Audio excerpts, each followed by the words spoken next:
Coffragan présente Le jeu de la vie et Comment le jouer par Florence Kovelchin.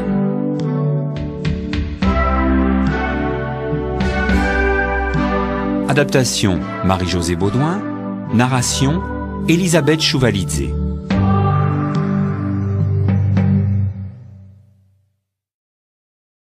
Le jeu.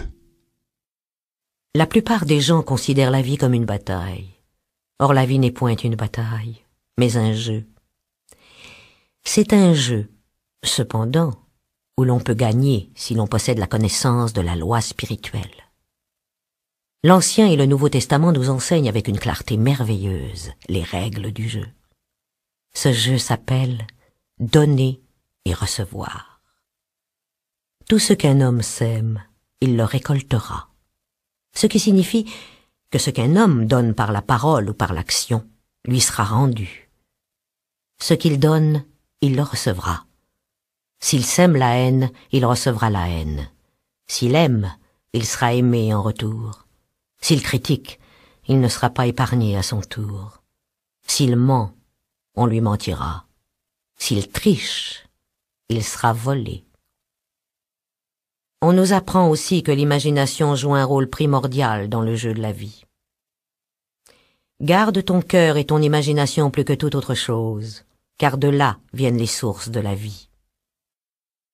Ce qui signifie que ce que l'on imagine se concrétise tôt ou tard dans son quotidien au cours de sa vie. Je connais un monsieur qui redoutait une certaine maladie. C'était une maladie très rare et difficilement contagieuse, mais il se la représentait sans cesse à l'esprit. Il lisait des articles à ce sujet, si bien qu'un jour, elle se manifesta dans son corps, et il mourut, victime de son imagination déréglée. Nous voyons donc que, pour jouer avec succès au jeu de la vie, il nous faut bien diriger notre imagination. Celui dont l'imagination a été entraînée à ne se représenter que le bien, attire dans sa vie tous les désirs justes de son cœur.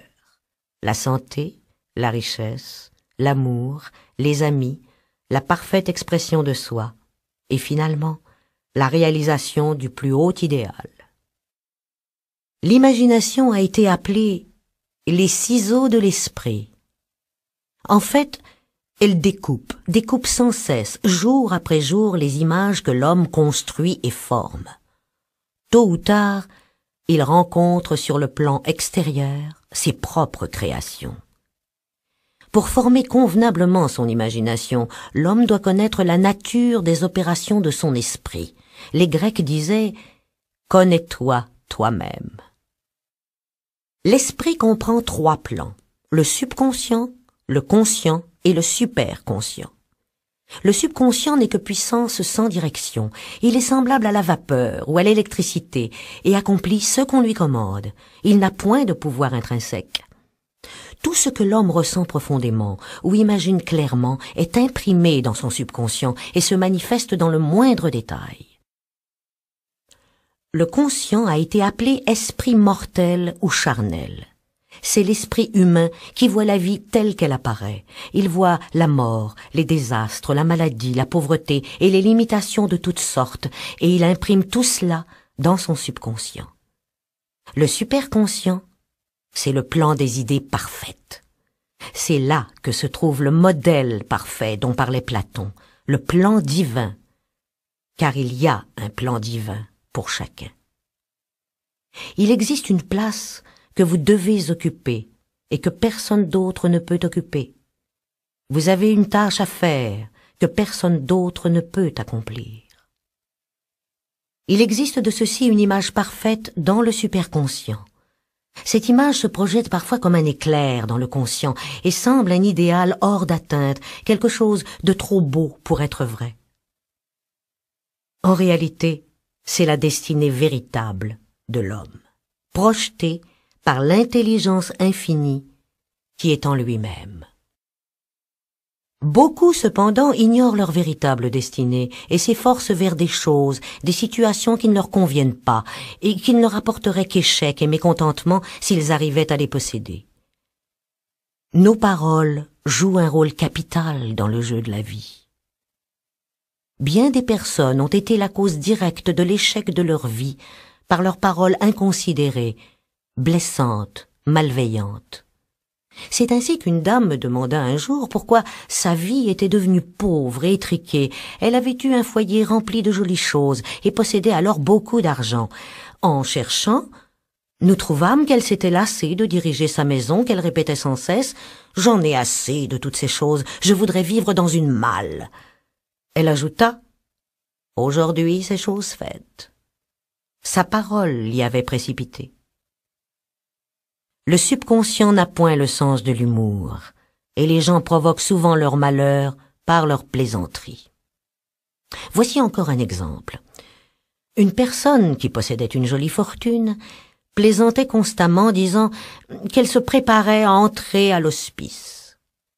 En quelques années, elle fut presque ruinée, ayant imprimé sur son subconscient l'image de la médiocrité et de la pauvreté. Par bonheur, la loi de la substitution est à double tranchant. Une situation malheureuse peut être transformée en situation avantageuse. Tout désir exprimé ou inexprimé est une demande. Nous sommes souvent étonnés de voir un souhait brusquement réalisé. Rien ne s'interpose entre l'homme, son plus haut idéal et chaque désir de son cœur, si ce n'est le doute et la crainte. Lorsque l'homme sait souhaiter hardiment, tous ses désirs se réalisent tôt ou tard. La peur doit être effacée du conscient. C'est le principal ennemi de l'homme. Peur de la pauvreté, de l'échec, de la maladie, des pertes, tout sentiment d'insécurité sur quelque plan que ce soit. Le but du jeu de la vie, c'est de voir clairement le bien et d'effacer du mental toutes les images du mal et de la peur. Ceci doit être obtenu en imprimant sur le subconscient la réalisation du bien. Un homme très brillant qui avait atteint une grande réussite me raconta qu'il avait brusquement effacé toute crainte de sa conscience en lisant un jour un écriteau en lettres majuscules ainsi conçu. « Ne vous inquiétez pas, cela ne se produira probablement jamais. » Ces mots frappèrent de façon indélébile son subconscient.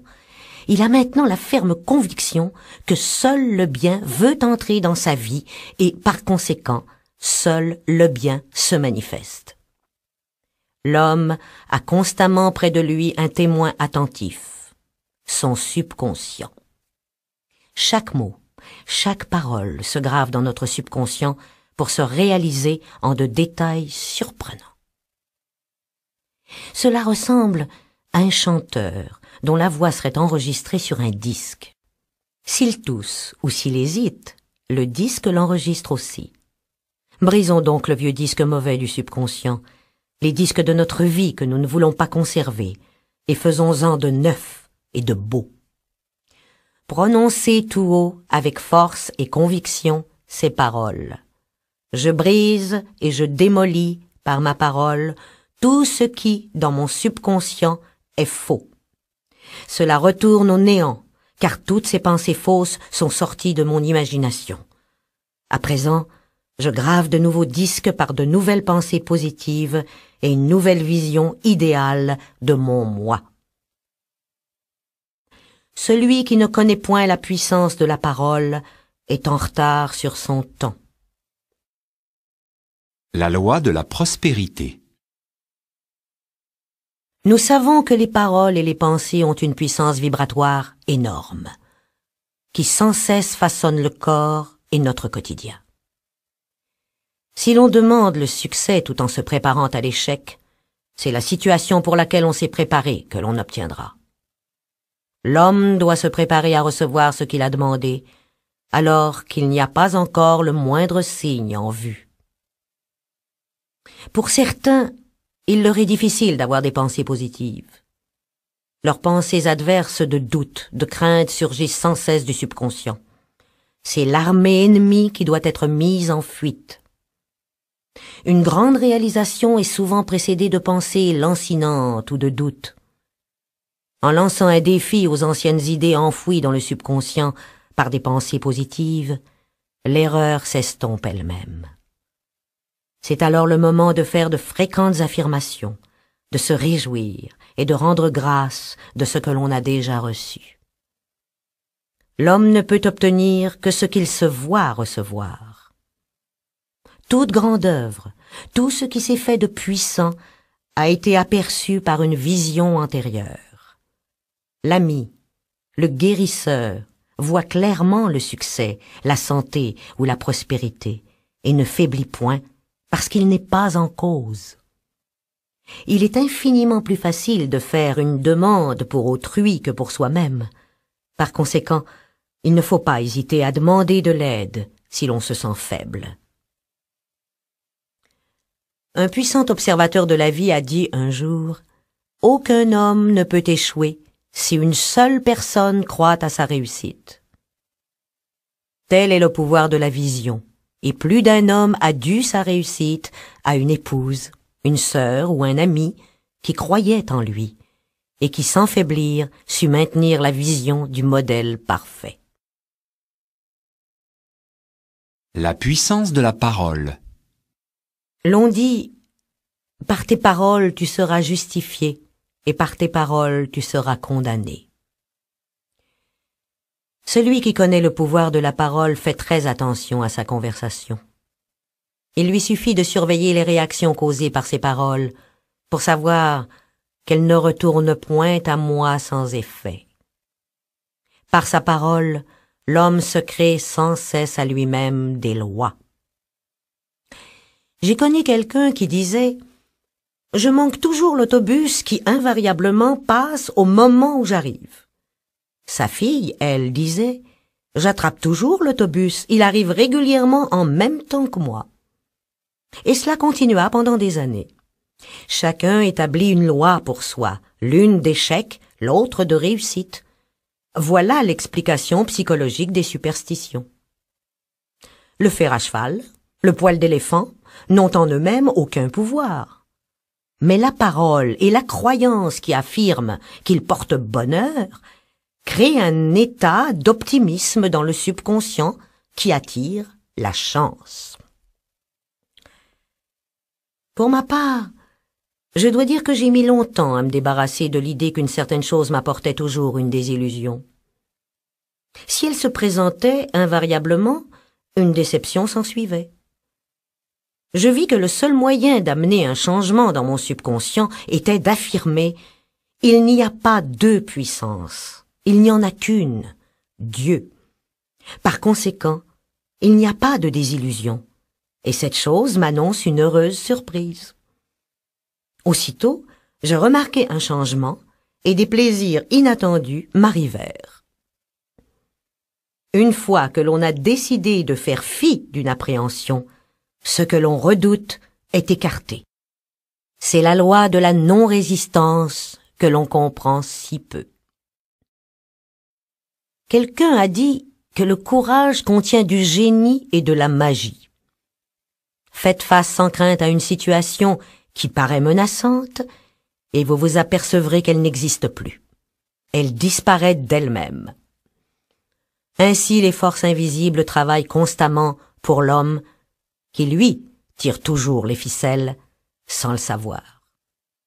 À cause de la puissance vibratoire des paroles, quoi que ce soit que nous disions, nous commençons à attirer vers nous ce qu'émettent nos paroles. Les personnes qui parlent continuellement de maladie, invariablement l'attirent. Un vieux dicton dit que l'homme ne se sert de sa parole que pour 3 desseins: guérir, bénir ou prospérer. Ce qu'un homme dit des autres, on le dira de lui, et ce qu'il souhaite aux autres, il se le souhaite à lui-même.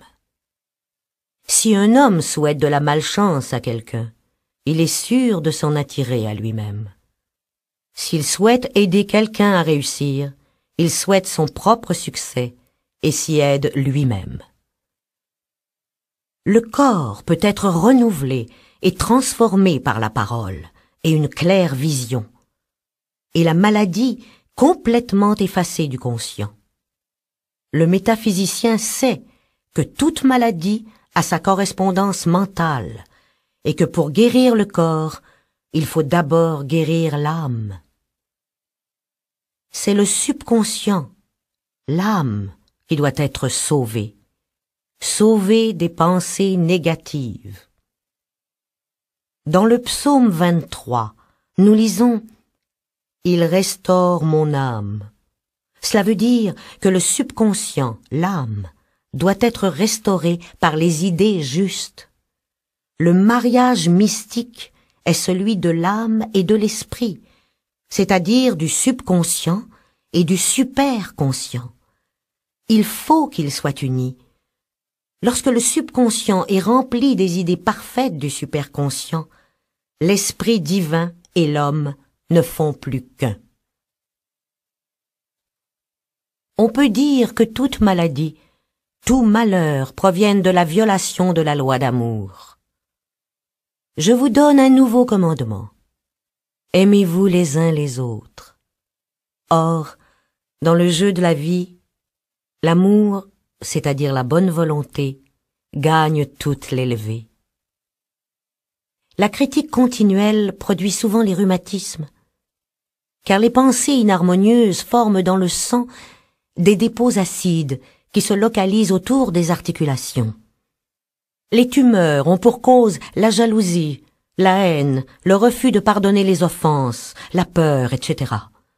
Chaque maladie ou malaise est créée par un état d'esprit de malaise.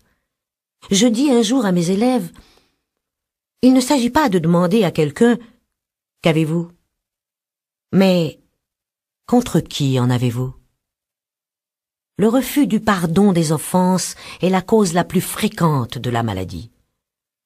La sclérose des artères et du foie et les maladies des yeux en sont la conséquence. Des maux sans fin lui font cortège. Toute inharmonie extérieure indique une discorde mentale. L'extérieur est semblable à l'intérieur. Les seuls ennemis de l'homme résident en lui-même. Les ennemis de l'homme seront ceux de son propre intérieur. L'homme éclairé s'efforce de se perfectionner en servant son prochain. Il travaille sur lui-même, il apprend à envoyer à chacun des pensées positives. Le plus merveilleux, c'est que lorsqu'on respecte un être, celui-ci perd tout pouvoir de nous nuire. La bonne volonté produit une grande aura de protection autour de celui qui la cultive, et toute armée forgée contre lui sera sans effet. En d'autres termes, l'amour et la bonne volonté détruisent les ennemis qui sont en nous, et par conséquent, nous n'avons point d'ennemis à l'extérieur. La loi de non-résistance. Ne vous laissez pas émouvoir par le mal, mais surmontez le mal par le bien. Rien au monde ne peut s'opposer à une personne qui est absolument non résistante. Les Chinois disent que l'eau est l'élément le plus puissant, parce qu'elle est parfaitement non résistante. L'eau peut user le roc et balayer tout devant elle. Le mal est sorti de la vaine imagination de l'homme, c'est-à-dire de la croyance en deux pouvoirs, le bien et le mal. D'après une vieille légende, Adam et Ève mangèrent le fruit de Maya, l'arbre de l'illusion, et distinguèrent deux pouvoirs, au lieu du pouvoir unique, Dieu. Par conséquent, le mal est une loi fausse que l'homme a élaborée à cause d'un psychome ou sommeil de l'âme, ce qui signifie que l'homme a été hypnotisé par sa croyance dans le péché, la maladie, la mort. Sa vie et son corps ont pris la forme de ces illusions. Nous avons vu précédemment que l'âme est le subconscient et que tout ce que nous ressentons profondément en bien ou en mal est reproduit par ce fidèle serviteur. Notre corps, nos affaires représentent ce que l'on a imaginé. Le malade a imaginé la maladie, le pauvre la pauvreté, le riche l'abondance. Les gens me demandent « Comment un enfant s'attire-t-il la maladie alors qu'il est trop jeune pour savoir même ce que cela signifie ?» Je réponds que les enfants sont sensibles et réceptifs aux pensées de ceux qui les entourent, et que souvent, ils extériorisent les craintes de leurs parents. J'ai entendu un jour un métaphysicien affirmer « Si vous ne dirigez pas votre subconscient vous-même, quelqu'un d'autre s'en chargera. » Les mères attirent inconsciemment sur leurs enfants la maladie et les désastres, en les craignant continuellement et en guettant leurs symptômes. Une de mes amies, par exemple, demanda à une mère si sa petite fille avait eu la rougeole. Celle-ci répondit promptement « Pas encore », ce qui impliquait qu'elle s'attendait à cette maladie, préparant ainsi ce qu'elle ne voulait ni pour elle, ni pour son enfant. Cependant, celui qui est centré et établi dans la vérité, celui qui n'a que des pensées de bonne volonté envers autrui et qui est sans crainte, ne peut être atteint ni influencé par les pensées négatives des autres. N'en voyant que de bonnes pensées, il ne peut en recevoir que de bonnes en retour. La résistance, c'est l'enfer, car elle place l'homme dans un état de tourment. Un métaphysicien m'a donné un jour une merveilleuse recette. Si je suis en présence d'un échec, je le baptise succès. Nous voyons ici la grande loi de transmutation fondée sur la non-résistance. Par sa parole, cet homme transformait en succès tous les échecs. Bénissez votre ennemi et vous lui dérobez ses flèches. Cette loi est aussi vraie pour les nations que pour les individus. Ce n'est que par l'entendement spirituel que l'homme peut comprendre la non-résistance. Mes élèves me disent souvent « Nous ne voulons pas être des paillassons ». Je leur réponds « Lorsque vous vous servirez avec sagesse de la non-résistance, personne ne pourra vous marcher dessus. » Aussi longtemps qu'on résiste à une situation, on la maintient. Si on la fuit, elle nous poursuivra. Accorde-toi promptement avec ton adversaire, ce qui veut dire conviens que la situation est bonne, n'en sois pas troublé, et elle disparaîtra d'elle-même. Aucune de ces choses ne m'émeut est aussi une affirmation excellente. Une situation discordante provient d'un état discordant chez celui qui l'a subi. Lorsque rien en nous-mêmes n'y fait plus écho, cet état disparaît à jamais de notre vie. Nous constatons donc que nous devons surtout travailler sur nous-mêmes. Des gens me demandent « Enseignez-moi comment changer mon mari ou mon frère ». Je leur réponds « Non, je vais vous enseigner à vous changer vous-même. Lorsque vous changerez, votre mari et votre frère changeront aussi. » Nous sommes souvent guéris de nos défauts en les remarquant chez les autres. La vie est un miroir et nous ne voyons en autrui que notre propre reflet. Vivre dans le passé est néfaste et c'est aussi une violation de la loi spirituelle. Le passé et l'avenir sont les voleurs du temps. Il convient de bénir le passé et de l'oublier, de bénir l'avenir dans la certitude des joies sans fin qu'il nous apportera, et de vivre pleinement le moment présent. Vivre le moment présent est essentiel.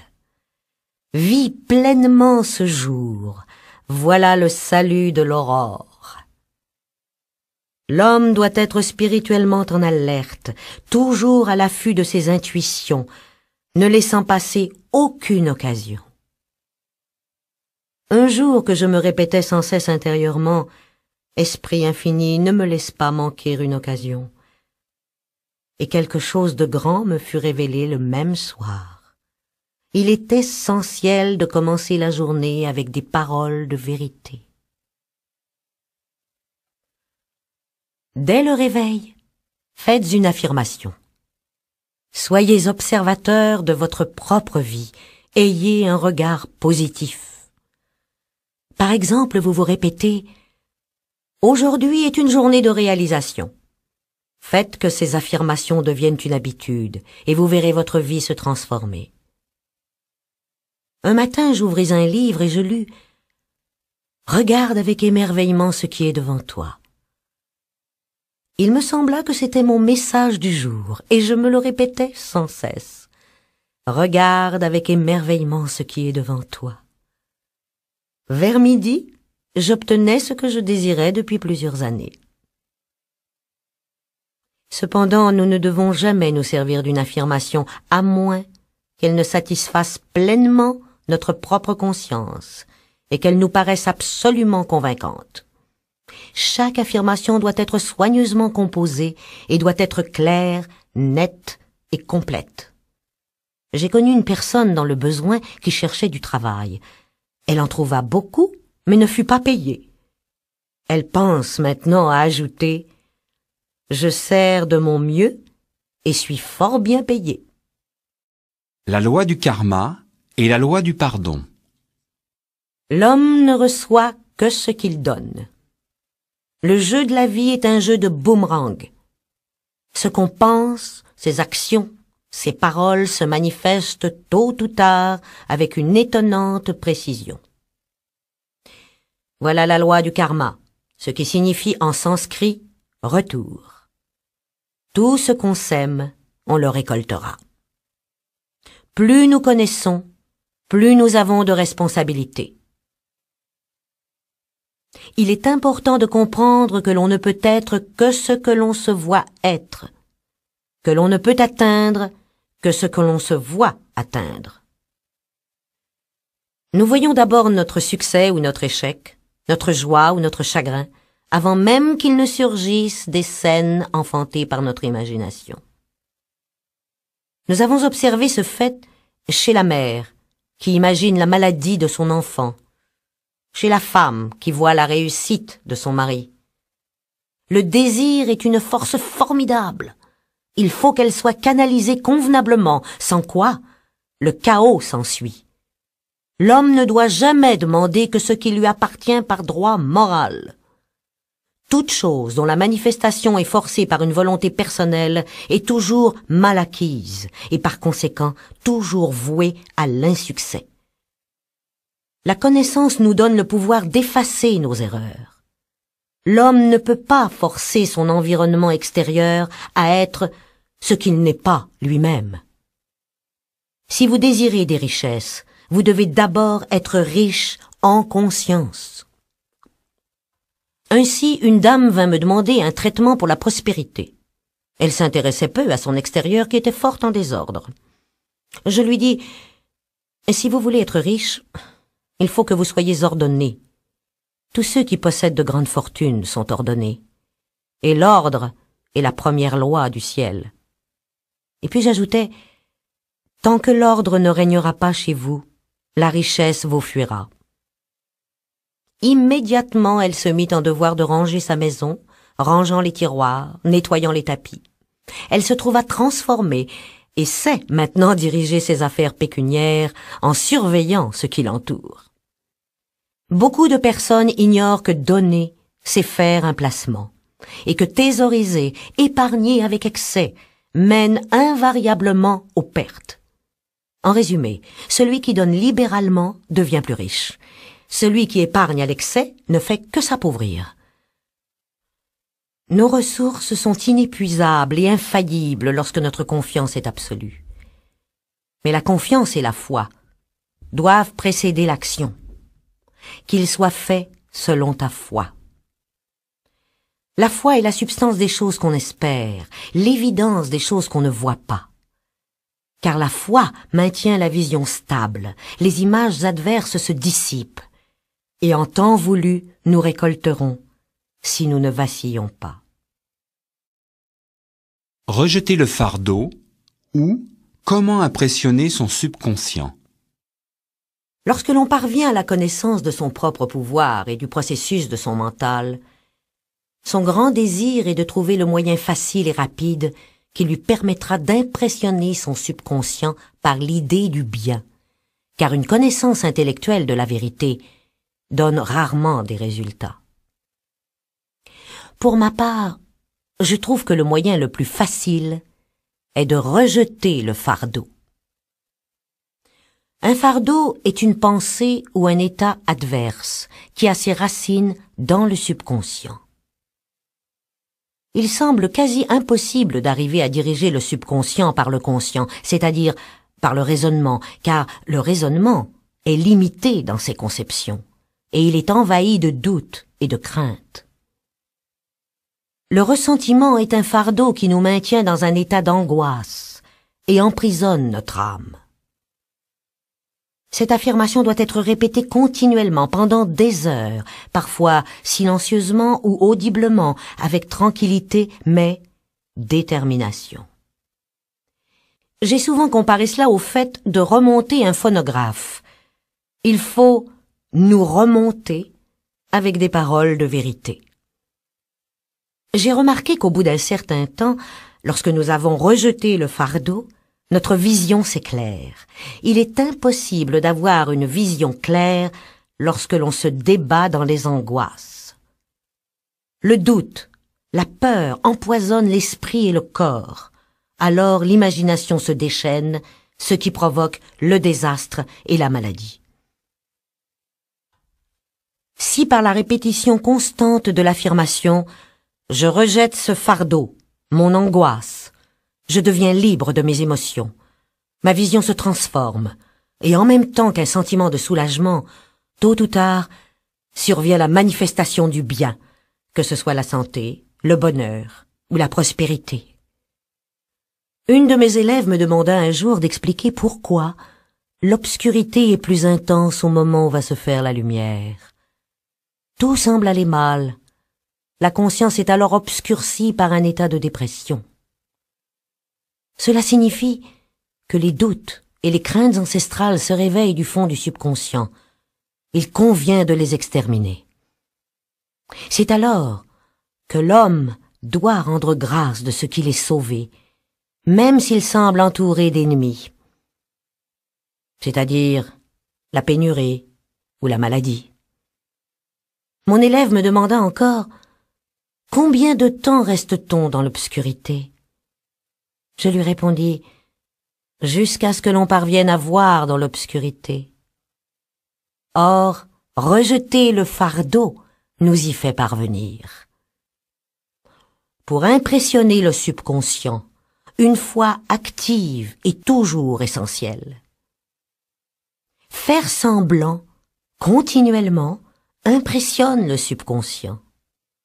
Si l'on fait semblant d'être riche, si l'on croit être en pleine réussite, en temps voulu, on récoltera. Les enfants font constamment semblant. J'ai connu une jeune femme qui était très pauvre, mais personne ne pouvait lui en donner le sentiment. Elle gagnait chez de riches amis un salaire modeste. Ceux-ci lui rappelaient sans cesse son impécuniosité en lui conseillant l'économie. Sans se soucier, elle dépensait parfois son argent pour acheter un chapeau ou pour faire un présent, ce qui la plongeait dans le ravissement. Ses pensées étaient toujours fixées sur de beaux vêtements, sur de belles choses, mais sans les envier à autrui. Elle vivait dans un monde merveilleux et seules les richesses lui semblaient réelles. Elle ne tarda pas à épouser un homme fortuné et toutes les belles choses se matérialisèrent. Je ne sais si son mari fut celui de la divine sélection, mais l'opulence devait forcément se manifester dans sa vie, car elle n'avait imaginé que l'opulence. Il n'y a de paix ni de bonheur pour l'homme tant qu'il n'a pas effacé toute crainte de son subconscient. La peur est de l'énergie mal dirigée qui doit être redressée et transmuée en foi. Souvent, l'un ou l'autre de mes élèves me demande « Comment puis-je me débarrasser de la peur ?» Je réponds « En faisant face à ce qui vous effraie. » Le lion puise sa férocité dans votre peur. Foncez sur le lion, il disparaîtra. Enfuyez-vous, il vous poursuivra. Par ses pensées de séparation et de pénurie, l'homme s'est depuis si longtemps séparé de son bien et de ses vraies ressources qu'il faut parfois de la dynamite pour déloger ses idées fausses du subconscient, et la dynamite se présente sous forme d'une importante occasion de vaincre. On se libère en détruisant la crainte. L'homme doit se surveiller à chaque instant pour s'assurer qu'il est dirigé par la foi et non par la crainte. Choisis aujourd'hui qui tu serviras, la crainte ou la foi. Peut-être votre crainte est-elle suscitée par l'attitude de certaines personnes. Dans ce cas, n'évitez pas ceux que vous redoutez. Allez vers eux tranquillement, et dès lors, vous les verrez devenir des maillons d'or dans la chaîne de votre bien. Ou bien, ils disparaîtront harmonieusement de votre chemin. Peut-être craignez-vous la maladie, les microbes. Apprenez à demeurer insensible au risque de contagion. Vous serez immunisé. On ne peut être contaminé que lorsqu'on vibre sur le même plan que les microbes. Or, la peur rabaisse l'homme à leur niveau. Bien entendu, le microbe qui transmet une maladie est le produit de l'entendement mortel, car toute pensée prend forme. Les microbes n'existent pas dans le superconscient, l'entendement divin. Ils sont le produit de la vaine imagination de l'homme. En un clin d'œil surgira la libération de l'homme lorsqu'il se rendra compte que le mal est dénué de pouvoir. Voici une merveilleuse citation tirée de la Bible. Le monde matériel s'évanouira et celui de la 4e dimension, le monde du merveilleux, apparaîtra. Je vis un nouveau ciel et une nouvelle terre. Il n'y aura plus de mort, ni de chagrin, ni de larmes, ni de douleur, car les choses anciennes seront passées. L'amour. Tout homme sur cette planète s'initie à l'amour. Je vous donne un nouveau commandement autre que « aimez-vous les uns les autres ». Oupenski dit dans Tertium Organum que l'amour est un phénomène cosmique qui ouvre à l'homme la 4e dimension, le monde du merveilleux. Le véritable amour est désintéressé et exempt de crainte. Il se répand sur l'objet de son affection sans rien demander en retour. Sa joie est dans la joie de donner. L'amour, c'est la plus grande force magnétique de l'univers. L'amour pur, exempt d'égoïsme, s'attire ce qui lui appartient. Il n'a pas à chercher ou à demander. Rares sont les personnes qui ont une réelle conception du véritable amour. L'être humain est égoïste, tyrannique et craintif dans ses affections et perd de ce fait ce qu'il aime. La jalousie est le pire ennemi de l'amour. Car l'imagination se déchaîne, voit l'être aimé attiré vers un autre, et infailliblement, ses craintes deviennent réalité si elles ne sont point neutralisées. Une jeune femme profondément affligée vint me trouver.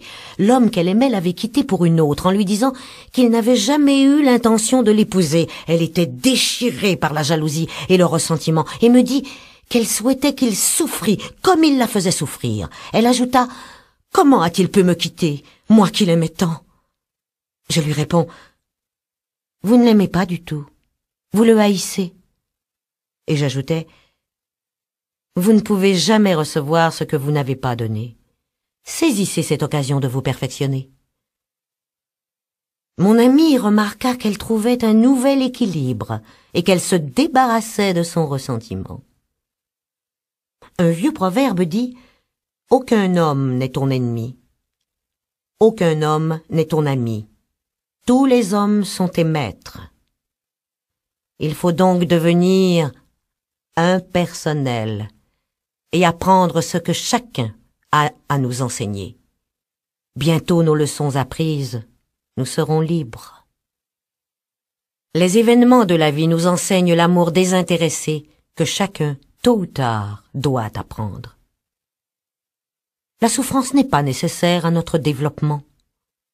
Elle n'est que le résultat de la violation de la loi spirituelle, mais peu nombreux sont ceux qui semblent capables de s'éveiller du sommeil de l'âme sans souffrance. Lorsque les gens sont heureux, ils sont, en général, égoïstes, et automatiquement, la loi du karma est mise en action. L'homme subit souvent des pertes par son manque de jugement. Une de mes connaissances avait un mari charmant, mais elle disait souvent « Je ne tiens pas au mariage, je n'ai rien à reprocher à mon mari, la vie conjugale ne m'intéresse pas, voilà tout. » S'intéressant à mille choses, elle se souvenait à peine qu'elle avait un mari. Elle ne pensait à lui que lorsqu'elle le voyait. Un jour, il lui annonça qu'il s'était épris d'une autre femme, et la quitta. Aussitôt, elle vint me voir, désolée, pleine d'amertume. « C'est, lui dis-je, exactement dans ce but que vous avez prononcé la parole. Vous avez dit que vous n'appréciez pas la vie conjugale. Votre subconscient a travaillé à vous en libérer. »« Oui, soupira-t-elle, je comprends. On obtient ce que l'on veut, puis ensuite, on se plaint. » Elle ne tarda pas à accepter cette situation, comprenant qu'elle et son mari étaient plus heureux séparés. Lorsqu'une femme devient indifférente ou critique son mari, lorsqu'elle cesse d'être une inspiratrice pour lui, celui-ci, frustré de la joie des premiers temps de leur union, est désemparé et malheureux. Un homme déprimé, malheureux et pauvre vint me consulter. Sa femme s'intéressait à la science des nombres et avait fait étudier son thème numérique. Le rapport ne lui était pas favorable apparemment car, me dit-il, ma femme prétend que je n'arriverai jamais à rien parce que je suis un 2. Je lui répondis, « Votre nombre m'est indifférent. Vous deviendrez ce que vous déciderez d'être. » Personne ne peut réussir à moins d'aimer. La toile que le peintre peint par amour de l'art est sa plus belle œuvre. Il faut toujours déconseiller ce qui n'a pour but que de faire bouillir la marmite. Aucun homme ne peut attirer l'argent s'il le méprise. Beaucoup se maintiennent dans la pauvreté en déclarant « L'argent ne m'intéresse pas, je n'ai aucune considération pour ceux qui en ont. » Voilà pourquoi tant d'artistes sont pauvres. Leur mépris de l'argent les en sépare. Je me souviens avoir entendu un artiste dire d'un confrère « C'est un piètre artiste, il a un compte en banque. » Cette attitude mentale sépare l'homme de ses richesses. Pour attirer une chose à soi, il faut être en harmonie avec elle. L'argent nous libère du besoin et des restrictions, mais il doit être maintenu en circulation et servir un bon usage. Thésauriser et épargner entraîne des résultats fort désagréables. Cela ne signifie pas cependant que l'on ne doive pas posséder des immeubles, des terres, des actions et des obligations, car les greniers du juste seront pleins. Mais qu'il ne faut pas épargner même le principal, si une occasion se présente où l'argent est nécessaire. En donnant libre cours à l'argent, sans crainte et joyeusement, on ouvre la voie qui amènera d'autres richesses matérielles, intellectuelles ou spirituelles. Mais considérer l'argent plus important que l'amour, cela peut avoir des conséquences néfastes sur notre équilibre mental et physique. Suivez le chemin de l'amour, et toutes choses vous seront données par surcroît. Suivez le chemin de l'égoïsme, de la rapacité, et l'abondance disparaîtra. Toute maladie, tout malheur proviennent de la violation de la loi d'amour. Les boomerangs de la haine, de la rancune et de la critique reviennent chargés de maladies et de douleurs. L'amour aujourd'hui semble presque un art perdu. Mais celui qui connaît la loi spirituelle sait qu'il faut le reconquérir. Une de mes élèves, par exemple, travaillait avec moi depuis des mois pour débarrasser son conscient de la rancune. Elle arriva au point où elle n'en voulait plus qu'à une seule personne. Mais celle-là lui donnait fort à faire. Cependant, petit à petit, elle trouva l'équilibre et l'harmonie, et un jour, tout ressentiment disparut. L'amour et la bonne volonté sont inestimables dans les affaires. Une employée vient se plaindre à moi de sa patronne, qui prétendait-elle était froide, d'esprit critique et ne l'aimait pas. Bien, lui conseillai-je, saluez la divinité en elle et envoyez-lui des pensées d'amour. Elle me répondit, impossible, c'est une femme de marbre. Vous souvenez-vous, rétorquai-je, de l'histoire du sculpteur qui réclama un certain bloc de marbre? On lui demanda pourquoi il le voulait. Parce qu'il y a un ange dans ce marbre, et il en tira une merveilleuse œuvre d'art. Certaines personnes sont remplies de remords d'avoir fait du mal à autrui, parfois des années auparavant.